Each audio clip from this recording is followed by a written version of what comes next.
வணக்கம். 4 மணி செய்திகளுக்கு வரவேற்பது நான் நந்தா. முதலில் இந்த நேரத்திற்கான தலைப்புச் செய்திகளை பார்க்கலாம். ஆன்லைன் சூதாட்ட தடை மசோதா சட்டப்பேரவையில் நாளை மீண்டும் தாக்கல் செய்கிறார் முதலமைச்சர் மு.க.ஸ்டாலின். ஆளுநரின் கேள்விகளுக்கு அளிக்கப்பட்ட விளக்கத்தையும் பேரவையில் சமர்ப்பிக்க திட்டம்.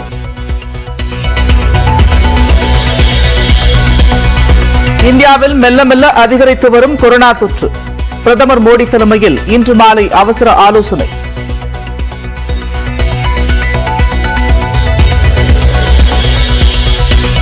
காஞ்சிபுரம் அருகே பட்டாசு தயாரிப்பு ஆலையில் தீ விபத்து.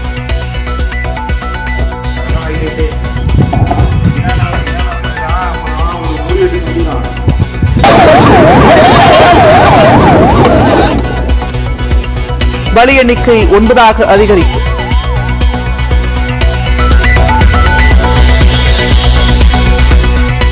பொதுக்குழுவின் முடிவே இறுதியானது என ஓ பன்னீர்செல்வம் தொடர்ந்த வழக்கில் எடப்பாடி பழனிசாமி பதில்.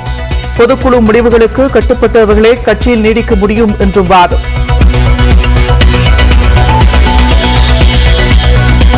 ஓ பன்னீர்செல்வம் தனி கட்சி நடத்தி வருவதாக இபிஎஸ் தரப்பு வாதம். பொதுக்குழு உறுப்பினர்களின் குரலை ஒடுக்கும் வகையில் வழக்கு தொடரப்பட்டுள்ளதாகவும் வாதம்.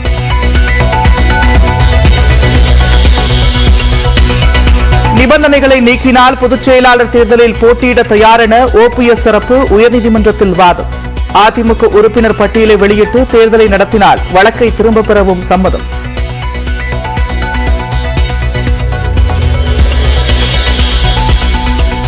எந்த விதியையும் பின்பற்றாமல் ஒருங்கிணைப்பாளரையே நீக்கினால் அதிமுகவின் அடிப்படை உறுப்பினர்களுக்கு என்ன பாதுகாப்பு?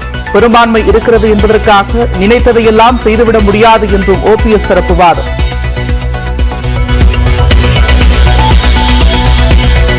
எடப்பாடி பழனிசாமியை கண்டித்து ஓபிஎஸ் ஆதரவாளர்கள் மதுரை ராமநாதபுரத்தில் கண்டன போராட்டம். கட்சி விதிகளை மாற்றி பொதுச் செயலாளர் பதவியை கைப்பற்ற முயற்சிப்பதாக விமர்சனம். கட்சியை விட்டு வெளியேறு, எடப்பாடியே வெளியேறு, எடப்பாடியே வெளியேறு, வெளியேறு, வெளியேறு, வெளியேறு, வெளியேறு, அம்மாவை நீக்கி அயோக்கியரே. திமுக தலைவர் மு.க.ஸ்டாலின் தலைமையில் மாவட்ட செயலாளர்கள் கூட்டம். கருணாநிதியின் பிறந்தநாள் நூற்றாண்டு விழாவை சிறப்பாக கொண்டாட தீர்மானம்.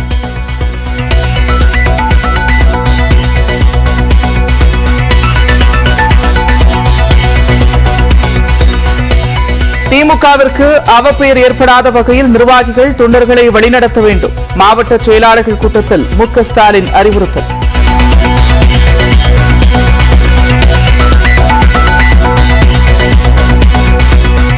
ஆபரண தங்கத்தின் விலை ஒரே நாளில் சவரனுக்கு 800 ரூபாய் குறைந்தது.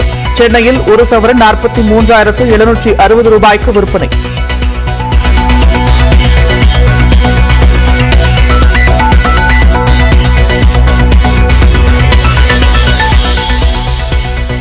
மூன்றாவது ஒருநாள் கிரிக்கெட் போட்டியில் ஆஸ்திரேலியா முதலில் பேட்டிங். ஹார்திக் பாண்டியா, குல்தீப் யாதவின் சிறப்பான பந்துவீச்சில் 5 விக்கெட்டுகளை இழந்தது ஆஸ்திரேலியா.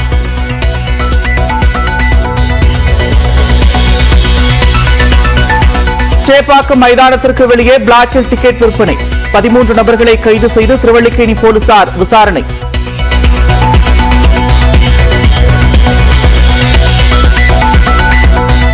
தொழில்நுட்பம் தொடர்பாக ஆரம்பகட்ட பேச்சுவார்த்தை. டெல்லியில் நடந்த சர்வதேச தொலைத்தொடர்பு நிகழ்ச்சியில் பிரதமர் மோடி பேச்சு.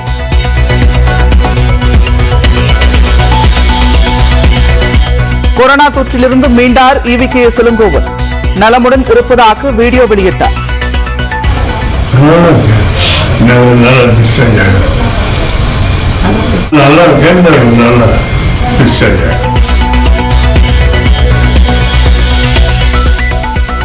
உலக தண்ணீர் நாளை ஒட்டி தமிழ்நாடு முழுவதும் சிறப்பு கிராம சபை கூட்டம். NLCக்கு நிலம் எடுத்தால் நீர்வளம் பாதிக்கும் என கடலூர் மாவட்டத்தின் பல்வேறு கிராமங்களில் தீர்மானம்.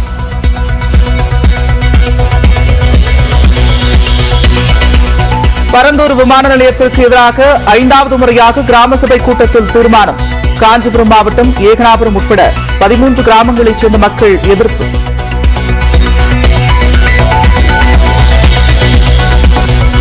கிருஷ்ணகிரி அருகே காதல் திருமணம் செய்த இளைஞரை பெண்ணின் தந்தை வெட்டிக் கொன்ற விவகாரம். இளைஞரின் உறவினர்கள் பெண்ணின் வீட்டை அடித்து நொறுக்கியதால் பதற்றம்.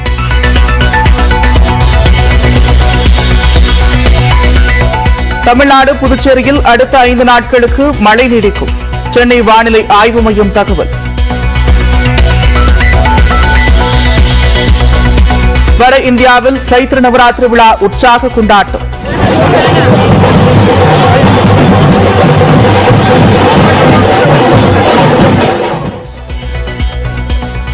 டெல்லி, மும்பை உள்ளிட்ட நகரங்களில் துர்காதேவிக்கு சிறப்பு வழிபாடு.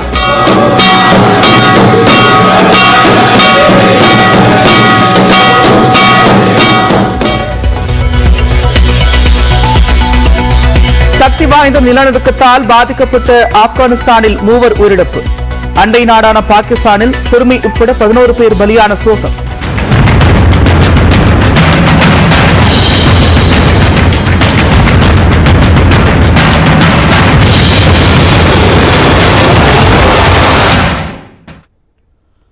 ஆன்லைன் சூதாட்ட தடை மசோதாவை நாளை மீண்டும் சட்டப்பேரவையில் முதலமைச்சர் மு.க.ஸ்டாலின் தாக்கல் செய்கிறார். தமிழ்நாட்டில் ஆன்லைன் சூதாட்டத்திற்கு தடை விதிக்கும் மசோதா கடந்த ஆண்டு அக்டோபர் 19ஆம் தேதி பேரவையில் தாக்கல் செய்யப்பட்டு ஆளுநரின் ஒப்புதலுக்காக அனுப்பி வைக்கப்பட்டது. 4 மாதங்களுக்கு பிறகு தமிழ்நாடு சட்டப்பேரவைக்கு ஆன்லைன் சூதாட்டத்தை தடை செய்ய சட்டம் இயற்றும் அதிகாரம் இல்லை என்று விளக்கமளித்து சட்ட மசோதாவை ஆளுநர் ஆர்.என். ரவி திருப்பி அனுப்பினார். இந்நிலையில் நிதிநிலை அறிக்கை மீதான விவாதத்தின் முதல் நாளான நாளை மீண்டும் சட்டப்பேரவையில் ஆன்லைன் சூதாட்ட தடை சட்ட மசோதாவை முதலமைச்சர் மு.க.ஸ்டாலின் தாக்கல் செய்ய உள்ளார். அப்போது மசோதா தொடர்பாக ஆளுநர் எழுப்பியுள்ள கேள்விகளுக்கான விளக்கத்தையும் பேரவையில் சமர்ப்பிக்க திட்டமிடப்பட்டிருப்பதாகவும் தொடர்ந்து விவாதம் நடைபெற உள்ளது.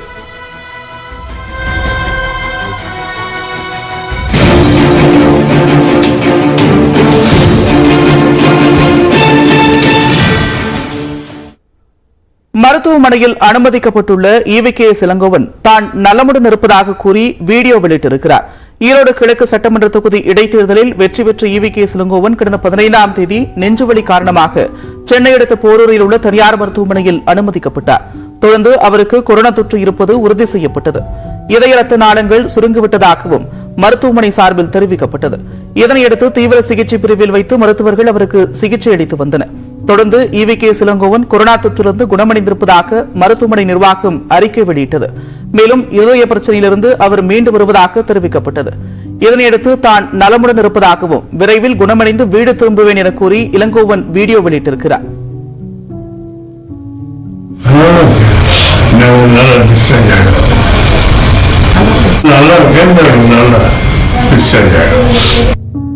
தொடர்ந்து 1 நிமிட செய்தி தொகுப்புகளை பார்க்கலாம். உலக தண்ணீர் நாளை ஒட்டி நீரின் முக்கியத்துவத்தை வலியுறுத்தி பல்வேறு மாவட்டங்களில் விழிப்புணர்வு ஏற்படுத்தப்பட்டது. நாமக்கல்லில் மோகனூர் சாலையில் உள்ள அரசு தெற்கு மேல்நிலைப் பள்ளியில் தொடங்கிய மாரத்தான் ஓட்டம் செட்டிப்பட்டி பேருந்து நிறுத்தம் வரை நடைபெற்றது. 500க்கும் மேற்பட்ட மாணவ மாணவியர் இதில் பங்கேற்றனர்.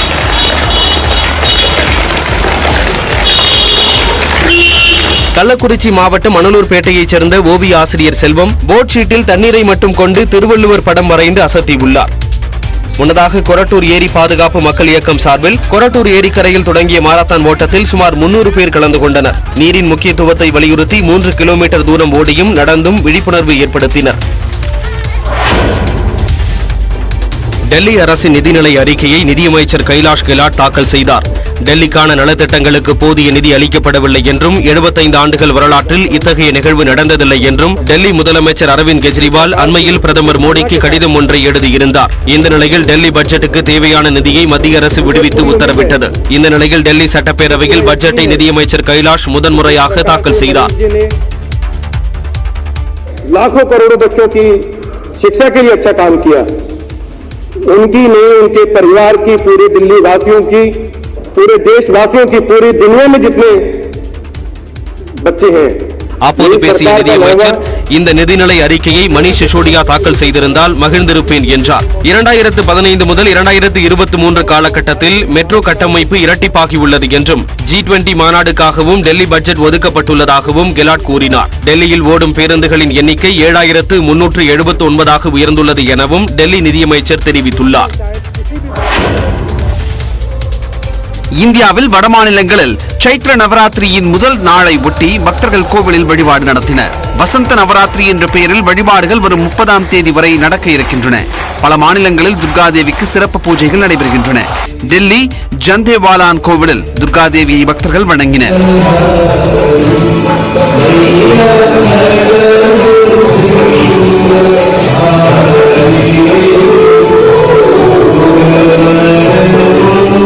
இதேபோல் டெல்லி சத்தார்பூரில் நடைபெற்ற நிகழ்ச்சியில் அதிகாலை முதலே பக்தர்கள் திரளாக குவிந்து வழிபட்டனர்.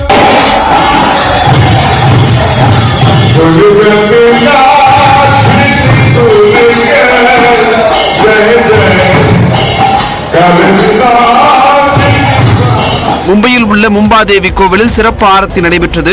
தானே மாவட்டத்தில் உள்ள ஸ்ரீ அம்பே மாதா கோவிலில் முதலமைச்சர் ஏக்நாத் ஷிண்டே வழிபட்டார்.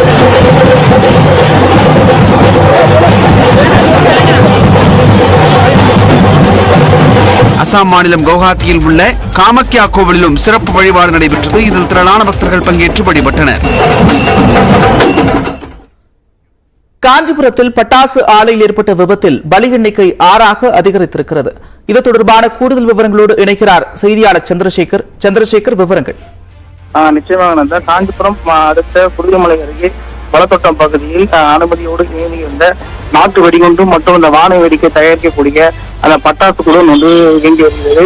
இந்த பட்டாசு குழுவின் சரியாக 11 மணி அளவில் எதிர்பாராதமாக ஏற்பட்ட தீ விபத்தின் காரணமாக அது அங்கிருந்த 3 கட்டிடங்களும் தரமட்டமாக இடிந்து கீழே விழுந்ததில் அந்த பட்டாசுகளும் தொடர்ந்து அடுத்தடுத்து 3 கட்டடங்களில் வைக்கப்பட்டிருந்த குடோனில் வைக்கப்பட்டிருந்த பட்டாசு வெடிமருந்து மூலப்பொருள் அனைத்தும் வெடித்து செதறியதில் உள்ளே பணியாற்றி வந்த 23 பணியாளர்களில் தற்போது 6 பேருடைய உடல் கண்டறிக்கப்பட்டு அவர் யார் என கண்டுபிடிக்கிறது. அடையாளம் தெரியாத 3 பேருடைய உடல் யார் என்று அவர்கள் விசாரிக்க அவர்களுக்கு தீவிரமாக விசாரணை ஆனது மேற்கொள்ளப்பட்டிருக்கிறது. தேவி, சுதர்சன், பூபதி, விஜயா ஆகிய 6 பேர் உடலையும் கண்டறிக்கப்பட்ட நிலையில் அடையாளம் தெரியாத ஒரு பெண் உட்பட 2 ஆண்களும் இருந்து மொத்தம் பலி எண்ணிக்கை 9ஆக அதிகரித்துள்ள நிலையில் செங்கல்பட்டு மருத்துவமனையிலும் சிகிச்சைக்காக அனுமதிக்கப்பட்டிருந்த சசிகலாவும் தற்போது மொத்தமாக பலி எண்ணிக்கை 9ஆக உயர்ந்துள்ளது. பாதிக்கப்பட்ட காயமடைந்த நோயாளிகளை மாவட்ட ஆட்சியர், காவல் கண்காணிப்பாளர் நேரில் சந்தித்து ஆறுதல் கூறிவிட்ட நிலையில் தற்போது சிறு குறு மற்றும் தொழில்துறை அமைச்சரான தாமோ அன்பரசு அவர்களும் பாதிக்கப்பட்ட மக்களை நேரடியாக சந்தித்து ஆறுதலும் கூறி வருகிறார். நந்தா சந்திரசேகர், தற்போது தீவிர சிகிச்சை பிரிவில் இருக்கக்கூடிய பாதிக்கப்பட்டவர்களுக்கு முறையான சிகிச்சை கிடைக்கிறதா? அரசு அதற்கான ஏற்பாடுகள் செய்திருக்கிறதா? அது தொடர்பான காஞ்சிபுரம் அரசு தலைமை மருத்துவமனையில் தற்போது 5 நபர்கள் சிகிச்சையானது மேற்கொள்ளப்பட்டு வருகிறது. மேல் சிகிச்சைக்காக 5 பேர் செங்கல்பட்டு மருத்துவமனையிலும் சென்னை கீழ்ப்பாக்கம் மருத்துவமனையில் மேல் சிகிச்சைக்காக ஒருவரும் அனுப்பப்பட்டுள்ளது. உரிய சிகிச்சை உடனடியாக அளிக்க வேண்டும் என மாவட்ட நிர்வாகம் சார்பில் அறிவுறுத்தி வருகிறது. தற்போது அமைச்சரும் மருத்துவர்களிடம் நேரடியாக சந்தித்து உரிய சிகிச்சையை உடனே மேற்கொள்ளுவோம் தற்போது அறிவுறுத்தி வழங்கப்பட்டுள்ளது. நந்தா, மேல் சிகிச்சைக்காக பாதிக்கப்பட்டு தீவிர சிகிச்சை பிரிவில் இருக்கக்கூடியவர்கள் மேல் சிகிச்சைக்காக எங்கு அனுப்பப்படுகிறார்கள்? அதற்கான வசதிகள், அதே போல அவசர ஊர்திகள் தேவையான அளவிற்கு அங்கு நிறுத்தப்பட்டிருக்கிறதா? சந்திரசேகர், தற்போது இங்கு அனுமதிக்கப்பட்டுள்ள நோயாளிகள் உடனடியாக மேல் சிகிச்சைக்காக, அதாவது 50% குறைவாக தீக்காயம் உடையவர்களை நேரடியாக சென்னை கீழ்ப்பாக்கத்துக்கு அனுப்புவதற்கு தயாராக நிலையிலும் 50க்கும் மேற்பட்ட சதவீதங்கள் காயமடைந்தவர்கள் உயர் சிகிச்சை மேற்கொள்ளப்பட்டால் 3 ஆம்புலன்ஸ்கள் தயார் நிலையில் தற்போது காஞ்சிபுரம் அரசு தலைமை மருத்துவமனையில் பிரத்யேகமாக நிறுத்தி வைக்கப்பட்டுள்ளது. இவர்களுக்கு சிகிச்சை முழுவதும் மாவட்ட நிர்வாகம் சார்பிலும் மருத்துவத்துறை உயர் அதிகாரிகளும் அவர் கண்காணிப்பிலேயே மொத்தவரும் அனைத்து நோயாளிகளும் சிகிச்சை மேற்கொள்ளப்பட்டு வருகின்றனர். காஞ்சிபுரத்தில் பட்டாசு ஆலையில் ஏற்பட்ட விபத்தில் பலி எண்ணிக்கை 9ஆக அதிகரித்திருக்கிறது. விவரங்களை செய்தியாளர் சந்திரசேகர் வழங்கிட்டோம். விவரங்களுக்கு நன்றி சந்திரசேகர்.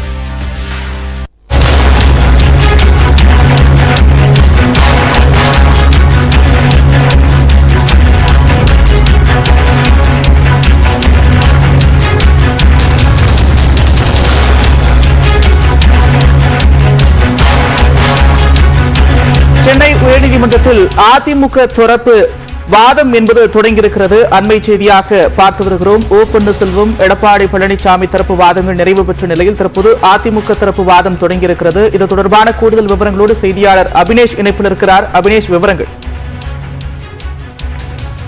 நந்தா, அதிமுக பொதுச் செயலாளர் தேர்தலுக்கு தடை விதிக்க கோரி ஓ பன்னீர்செல்வம் மற்றும் அவரது ஆதரவாளர்கள் சென்னை உயர்நீதிமன்றத்தில் தொடர்ந்த வழக்கிலும் அதே போல ஓ பன்னீர்செல்வத்தின் ஆதரவாளர்கள் மனோஜ் பாண்டியன், வைத்தியலிங்கம் ஆகியோர் கடந்த ஆண்டு அதிமுகவுடைய பொதுக்குழு ஜூலை 11ஆம் தேதி நடைபெற்றது. அதில் எடுக்கப்பட்ட தீர்மானங்களுக்கு ரத்து செய்ய வேண்டும் என தொடுத்த வழக்கு இரண்டும் சேர்த்து இன்றைக்கு சென்னை உயர்நீதிமன்றத்தில் நீதிபதி குமரேஷ் பாபு முன்னிலையில் இந்த வழக்கு விசாரணை என்பது நடைபெற்று வருகிறது. காலை 10:30 மணிக்கு தொடங்கிய இந்த விசாரணை தொடர்ந்து 4:13 வரை நடைபெற்று வரக்கூடிய நிலையில காலையில் ஓ பன்னீர்செல்வம் மற்றும் அவரது ஆதரவாளர்களுடைய தரப்பு வாதங்கள் என்பது நீதிபதி முன்பு எடுத்து வைக்கப்பட்டது. உணவு இடைவெளிக்கு பிறகு மீண்டும் தொடங்கிய அந்த விசாரணையில எடப்பாடி பழனிசாமி தரப்பினர் பல்வேறு வாதங்களை முன்வைத்தாங்க. அதுல குறிப்பாக பொதுச் செயலாளர் பதவியோ இடைக்கால பொதுச் செயலாளர் பதவியோ இல்லை என கூறுவது தவறு. ஜூலை 11 தீர்மானம் செல்லும் என உச்சநீதிமன்றம் தீர்ப்பளித்துள்ளதால் அன்று கொண்டு வரப்பட்ட அனைத்து தீர்மானங்களும் செல்லும். எனவே கட்சியினரின் குரலாக பொதுச் செயலாளர் தேர்தல் நடப்பதால் அதை தடுக்க முடியாது எனவும் எடப்பாடி பழனிசாமி தரப்பினர் நீதிமன்றத்தில் முன்வைத்திருக்கிறாங்க தங்களுடைய வாதமாக. மேலும் வலுவான எதிர்க்கட்சியாக அதிமுக செயல்படுவதை வீழ்த்தும் நோக்கில் பொதுச் செயலாளர் தேர்தலை எதிர்த்து இந்த வழக்கு தொடரப்பட்டுள்ளதாகவும் அவர்கள் வாதத்தை முன்வைத்திருக்கிறாங்க. எனவே தேர்தலுக்கு தடை விதிக்க கூடாது எனவும் எடப்பாடி பழனிசாமி தரப்பினர் தங்களுடைய வாதத்தை முன்வைத்திருக்கக்கூடிய நிலையில அதிமுக சார்பில் வழக்கறிஞர் விஜய் நாராயணன் தற்பொழுது வாதத்தை தொடங்கியிருக்கிறார். இன்றைக்கு முழுவதுமாக இன்றைக்கு நீதிமன்றம் என்பது விடுமுறை தினம். விடுமுறை தினத்தில் இந்த வழக்கை பிரத்யேகமாக எடுக்கப்பட்டு இந்த விசாரணை என்பது நடைபெற்று வருகிறது. இன்று முழுவதும் இந்த விசாரணையை முடித்து 24ஆம் தேதி அதாவது நாளை மறுதினம் இந்த உத்தரவை வெளியிடுவதாக ஏற்கனவே கடந்த ஞாயிற்றுக்கிழமை நீதிபதி குமரேஷ் பாபு தெரிவித்திருந்த நிலையில தொடர்ந்து பல்வேறு வாதங்கள் பிரதிவாதங்கள் இன்றைக்கு நீதிமன்றத்தின் முன்பாக வைத்திருக்கக்கூடிய நிலையில தற்போது அதிமுக சார்பில் வழக்கறிஞர் விஜய் நாராயணன் தன்னுடைய வாதத்தை தொடங்கி வைத்து வருகிறார்.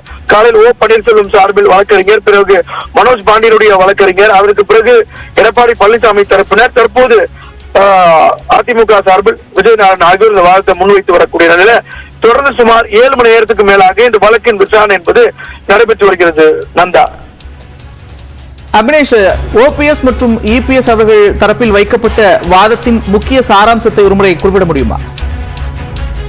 காலை 10:30 மணிக்கு தொடங்கிய இந்த விசாரணையில பல்வேறு மிக முக்கியமான வாதங்களை ஓ பன்னீர்செல்வம் தரப்பினரும் இன்று எடுத்து வைத்தாங்க. அதுல மிக முக்கியமாக கட்சியின் உறுப்பினர் பட்டியலை வெளியிட்டு பொதுச் செயலாளர் தேர்தலில் போட்டியிட அனுமதித்தால் வழக்கை திரும்ப பெற தயார் என ஓ பன்னீர்செல்வத்தினுடைய தரப்பு வாதம் இன்றைக்கு தெரிவித்திருந்தாங்க. அது மிக முக்கியமான ஒரு அம்சம். குறிப்பாக மாவட்ட வாரியாக அதாவது கட்சியின் அடிப்படை உறுப்பினர்களின் ஒட்டுமொத்த அதிகாரத்தையும் பறித்துவிட்டார் இபிஎஸ் எனவும் குற்றச்சாட்டை முன்வைத்து அந்த வாதத்தை முன்வைத்தாங்க. மேலும் மாவட்ட வாரியாக செல்ல வேண்டும், புதிய உறுப்பினர்களை சேர்க்க வேண்டும், கருத்து கேட்க வேண்டும், உறுப்பினர் அடையாள அட்டை புதுப்பிக்க வேண்டும், அதன் பிறகு விதிகளுக்கு உட்பட்டு தேர்தல் அறிவிக்க வேண்டும்.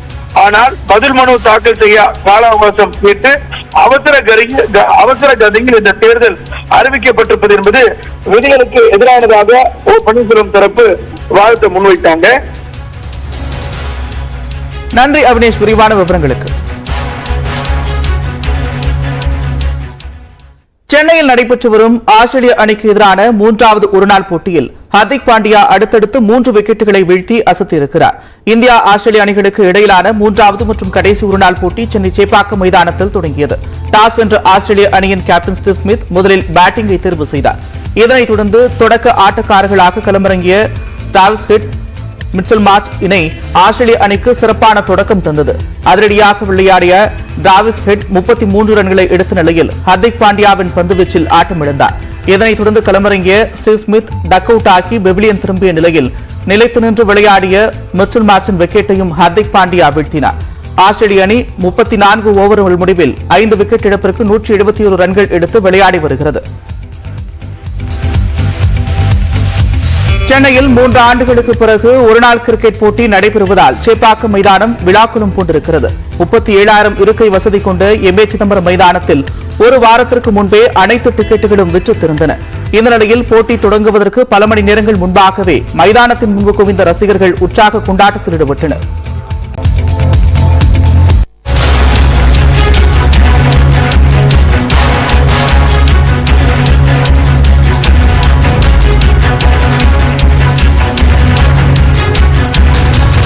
காஞ்சிபுரத்தில் பட்டாசு ஆலையில் ஏற்பட்ட விபத்து காரணமாக 9 பேர் உயிரிழந்திருக்கக்கூடிய நிலையில் தற்போது அந்த பட்டாசு ஆலையின் உரிமையாளர் நரேந்திரன் கைது செய்யப்பட்டிருக்கிறார். அண்மை செய்தியாக பார்க்கிறோம். இது தொடர்பான கூடுதல் விவரங்களோடு செய்தியாளர் சந்திரசேகர் இணைப்பில் இருக்கிறார். சந்திரசேகர், விவரம். நிச்சயமாக காஞ்சிபுரம் அடுத்த குருவிமலை அருகே வளத்தோட்ட பகுதியில் இயங்கி வந்த தனியார் பட்டாசு வெடி விபத்து தொடர்பாக இன்று 11 மணிக்கு ஏற்பட்ட விபத்தில் 9 பேர் தற்போது உயிரிழந்ததால் மீதும் 15 பேர் மருத்துவமனையில் சிகிச்சை பெற்று வந்த நிலையில் அதன் உரிமையாளர் நரேந்திரன் என்பவர் தற்போது போலீசாரால் கைது செய்யப்பட்டு காவல்துறை காவல் நிலையத்தில் விசாரணையானது மேற்கொள்ளப்பட்டிருக்கிறது. மேலும் இது குறித்து இவர்களிடம் தற்போது இந்த அனுமதி பெறப்பட்ட நிலையில் 10 பேர் மட்டுமே இந்த ஆலையில் பணியாற்ற வேண்டும் என அனுமதி பெறப்பட்டு தற்போது அதில் 20க்கும் மேற்பட்ட பணியாளர்களை விதிகள் மீறி பயன்படுத்தியதற்கு காரணமாக அவர்கள் தற்போது கைது செய்யப்பட்டுள்ளனர். இவர்கள் மேலும் விசாரணையானது மேற்கொள்ளப்பட்டு வருகிறது. வெடிப்பொருள்கள் அதிக அளவில் வைக்கப்பட்டதா அல்லது இந்த விதிகளை மீறி எவ்வாறு செயல்பட்டுள்ளார் மற்றும் மேலும் இந்த அவசர நிலைகளில் வைக்கப்பட்டுள்ள உபகரணங்கள் இருக்கிறதா என்பது போன்ற கேள்விகளை எழுப்பி பேச போலீசாரான விசாரணை தற்போது மேற்கொள்ளப்பட்டு வருகிறது. நந்தா, தொடர்ச்சியாக என்னென்ன பிரிவுகளின் கீழ் அவர் மீது வழக்கு பதிவு செய்யப்பட்டிருக்கிறது?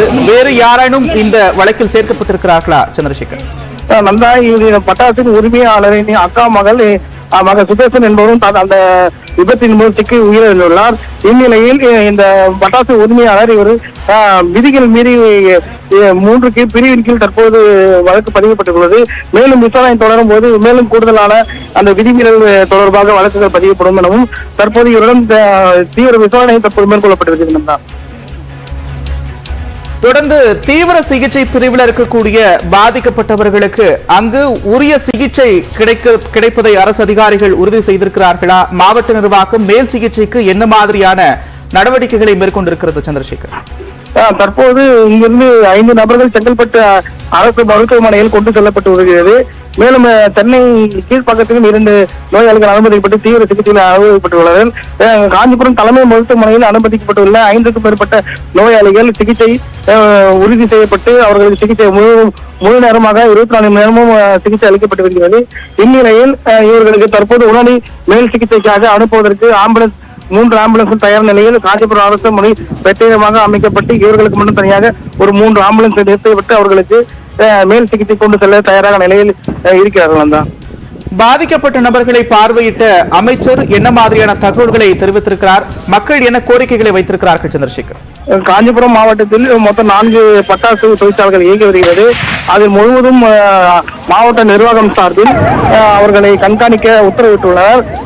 அந்த பட்டாசு ஆலையில் விதிமுறைகள் செயல்படுகிறதா, அந்த அவசர நிலை வரும்போது அதுக்கு தேவையான உபகரணங்கள் இருக்கிறதா என அதிகாரிகளுக்கு அமைச்சர் உத்தரவிட்டுள்ளார். மேலும் பொதுமக்கள் இறந்தவர்களுக்கு ஏதேனும் நிவாரணம் கிடைக்குமா என்று அமைச்சரிடம் கோரிக்கை வைத்த நிலையில் உடனடியாக இது குறித்து முதலமைச்சர் பார்வை கொண்டு செல்லப்பட்டு அவர்களுக்கான நிவாரணங்கள் வாங்கி தரப்படும் என பொதுமக்களுக்கு அமைச்சர் உறுதியளித்துள்ளார். அந்த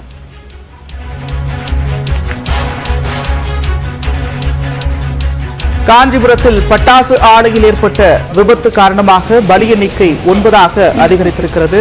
மேலும் பலர் தீவிர சிகிச்சையில் அனுமதிக்கப்பட்டு தற்போது மருத்துவமனையில் அவர்களுக்கு சிகிச்சை அளிக்கப்பட்டு வருகிறது. மேல் சிகிச்சைக்காக சென்னை கீழ்ப்பாக்கத்திற்கு 2 பேர் கொண்டுவரப்பட்டிருக்கிறார்கள். அதிக தீக்காயம் பெற்ற 2 பேர் கீழ்ப்பாக்கத்தில் சிகிச்சை பெற்று வருகிறார்கள். இது தொடர்பான விவரங்களை பகிர்ந்து கொள்வதற்காக அமைச்சர் தாமோ அன்பரசன் நம்மோடு இணைப்பில் இருக்கிறார். அவரோடு பேசுவோம். சார், வணக்கம். தொடர்ச்சியா நீங்க நேர்ல பார்த்திருக்கிறீங்க. தற்போது அங்க பாதிக்கப்பட்ட மக்கள் என்ன சொல்றாங்க, என்ன நடவடிக்கை எடுக்கப்பட்டிருக்கு? சார், காலையில ஒரு 12:30 மணிக்கு காஞ்சிபுரம் ஓரிக்கைன்னு ஒரு பகுதியில வெடி விபத்து ஏற்பட்டிருக்கு. 27 பேர் அதுல வேலை பார்த்துட்டு இருக்கிறாங்க.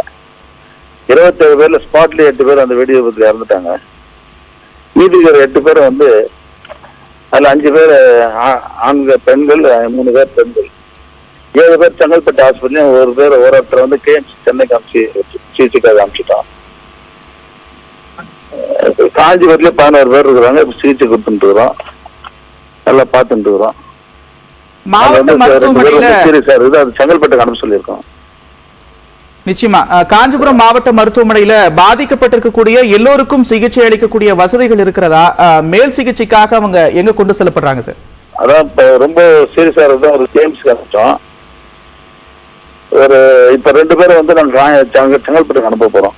தீக்காயம் பிரிவு அங்கதான் இருக்கு. அங்க செங்கற்பட்டுல தீக்காய பிரிவு இருக்குங்க, அங்க அனுப்புறாங்க அந்த 2 பேரு. நிச்சயமா சார். நல்ல ட்ரீட்மெண்ட் கொடுக்குறாங்க, எல்லா அதிகாரியும் இருக்காங்க, டாக்டர் மருத்துவர்லாம் இருக்கிறாங்க. ஆலையினுடைய உரிமையாளர் தற்போது கைது செய்யப்பட்டிருக்கிறார். இந்த ஆலை முழுமையான எல்லா விதிமுறைகளை பின்பற்றி தான் செயல்பட்டதா? அது தொடர்பான விவரம் உரிமையெல்லாம் பெற்றிருக்கிறாங்க. இருந்தாலும் அதுல 10 பேர் 12 பேர் வழக்கு பார்க்கிறாரு. 27 பேர் வச்சு வேலை பார்த்துருக்காங்க. அது நடவடிக்கை சொல்லுது. பாதிக்கப்பட்ட நபர்கள் தற்போது இழப்பீடு கேட்டு கோரிக்கை வைத்திருக்கிறார்கள். அரசு இதை கவனத்துக்கு கொண்டு சென்றிருக்கிறோம். அது நாளைக்கு அசம்பிள் அறிவிப்பாங்க. ஹலோ, நன்றி சார். இணைப்பில் கருத்துக்களை பகிர்ந்து கொண்டமைக்கு. காஞ்சிபுரத்தில் பட்டாசு ஆலையில் ஏற்பட்ட விபத்தின் காரணமாக 9 பேர் உயிரிழந்திருக்கிறார்கள். பாதிக்கப்பட்டவர்கள் செங்கல்பட்டு, காஞ்சிபுரம், கீழ்ப்பாக்கம் மருத்துவமனைகளில் அனுமதிக்கப்பட்டு சிகிச்சை வழங்கப்பட்டு வருகிறது. இது தொடர்பான விவரங்களை அடுத்தடுத்து வரும் செய்திகளில் பார்க்கலாம்.